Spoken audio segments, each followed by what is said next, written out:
Everyone, आज नवमी है और हम सब निकल गए अभी। ये देखिए जो मैंने बोला था आपको, पंजाबी सेम सेम है दोनों का समय।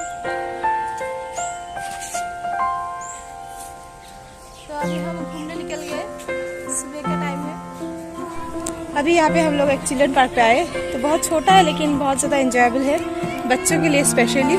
तो चलिए साथ रहिए मेरी, और दिखा रही हूँ मैं